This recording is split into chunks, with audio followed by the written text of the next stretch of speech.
नैतिक जिम्मेवारी प्रधानमन्त्रीले लिनै पर्छ है। तर काहीँ पनि संविधानमा चाहिँ प्रधानमन्त्रीले चाहिँ हजुरको आदेश दिन मिल्छ भन्ने लेखेको छैन।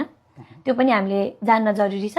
त्यो बाहेक मेरो प्रश्न कस्तो थियो भन्दा संविधान पढाउनु भएको हैन त्यो भन्न हजुरलाई त मैले कहाँ पढाउनु। म तपाईलाई संविधान म पढाइदिन्छु। म जेनजी आन्दोलनको बारेमा प्रधानमन्त्रीले एउटा दुईटा चीज तपाईलाई भन्छु। नेपालकै उदाहरण तपाईलाई राम्रो हुन्छ, भोलिका लागि पनि काम लाग्छ।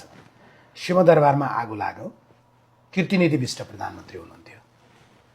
कीर्तिनिधि विष्ट आगो लगाउन गयो, तर उहाँले नैतिकताको आधारमा त पनि पञ्चायतको बेलामा राजीनामा दिनुभयो। रङ्गशालामा हावाहुरी चलेर ढोका खोल्न ढिलो हुँदा भागदौड मचियो, मानिसहरू मरे। तत्कालीन शिक्षा मन्त्री, त्यति बेला खेलकुद मन्त्री पनि शिक्षा मन्त्री नै हुन्थ्यो, केशरबहादुर विष्ट हुनुहुन्थ्यो।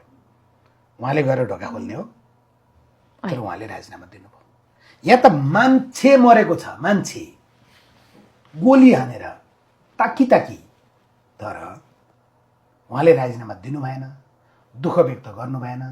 बरु के भन्नुहुन्छ भने स्वचालित हतियारवाला आएछ र टटटटटट पड्काएछ भन्नुहुन्छ। संवेदना खै तपाईले केपी ओली संवेदना देखाउ त कहिले भने सुनिन मैले। हामीले प्रश्न चाहिँ गरेका छौँ उहाँलाई पनि यो कुरामा। कोठाभित्र बसेर के गर्नुभयो थाहा हुन्न भने केपी ओलीको अगाडिपट्टि बसेर चिया र बिस्कुट खाएर के भन्नुभयो हामीलाई थाहा हुन्छ? हामीलाई त तपाईले माइती गर्न लागेको नारा थाहा हुन्छ।